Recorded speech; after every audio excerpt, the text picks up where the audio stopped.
Hey everybody, welcome back. This is the second video in a series on left-hand technique for your Flesch Arpeggios.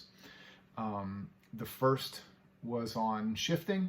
Today we're going to look at your hand position, okay, and your hand shape.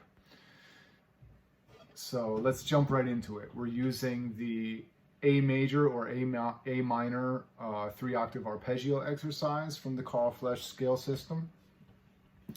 And so let's talk about the hand position. So whenever you're playing the violin, you want to have your hand in a position where you can cover the whole fingerboard with all 4 fingers at any time without too much adjustment. Okay, so applying that to our arpeggio here, we want our hand in a position where all the fingers can just fall without too much adjustment.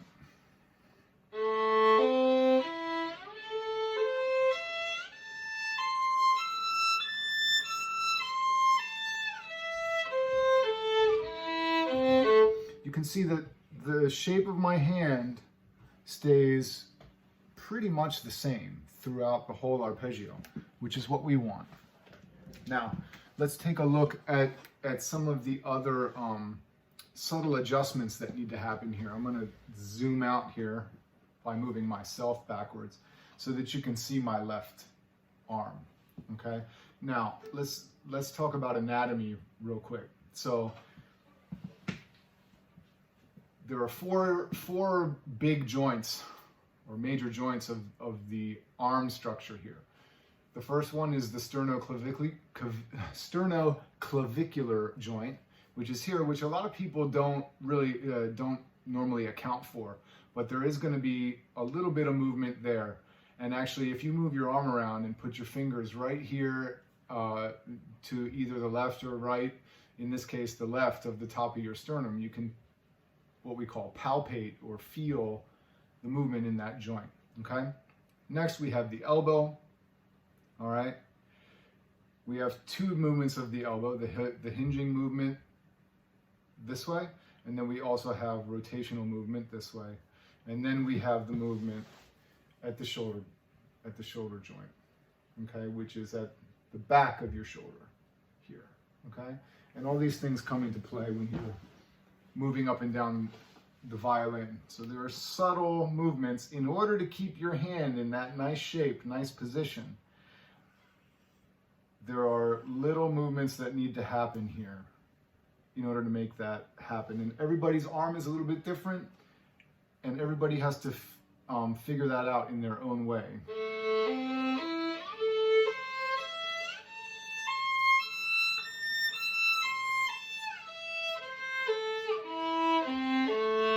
For each position. Now, a good way to warm up your hand position so that we have all 4 fingers over the fingerboard all the time is to warm up an octave in each position that you have to play. So in this case, for this A minor arpeggio that I'm playing, we're going to find the octave in the first position on the D and G string in this particular key, which is your A. Our A is nice and in tune and resonant with our open A and E string.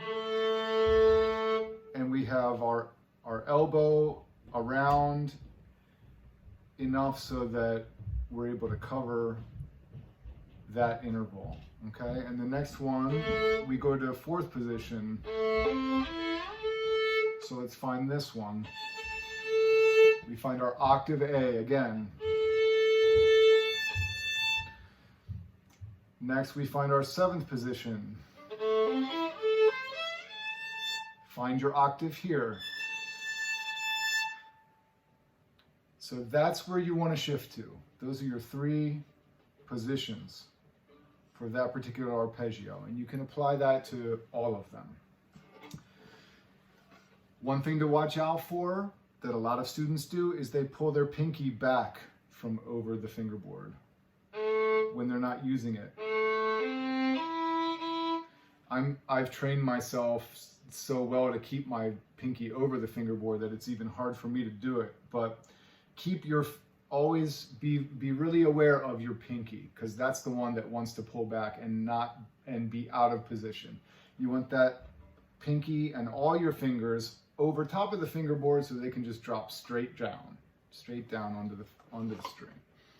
Okay, let's take a look at one more thing with our A minor arpeggio, which is the thumb. I'm going to turn myself this way so that you can see my thumb. And it's important that the thumb moves always together with the hand and with the arm.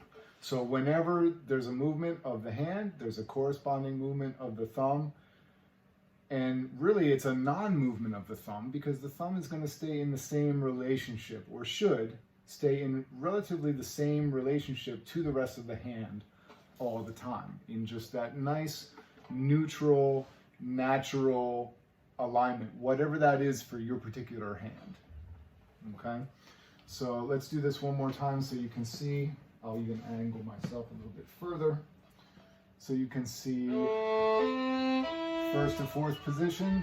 When I glide, the thumb and the hand just go together. Same thing here.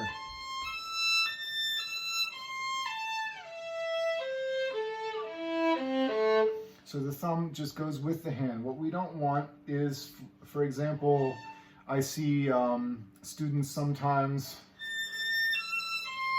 on the way down, the hand shifts down, but the thumb stays up. The thumb should stay with the hand.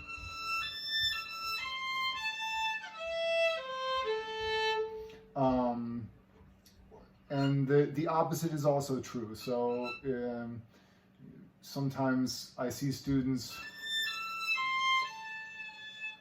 moving the thumb, first, or moving the thumb further down than the hand needs to go. Really, we just want to keep everything in a nice, natural alignment. Okay, now let's move to the D major arpeggio as another example. Okay, starting on A, but it's a D major.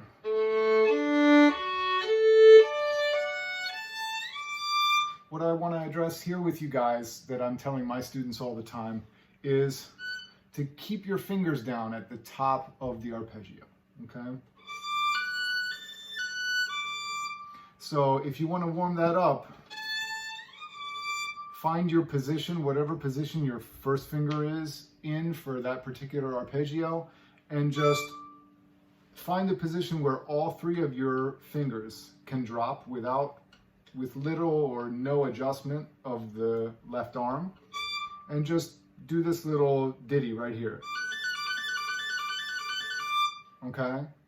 To test that all three of your fingers can just drop.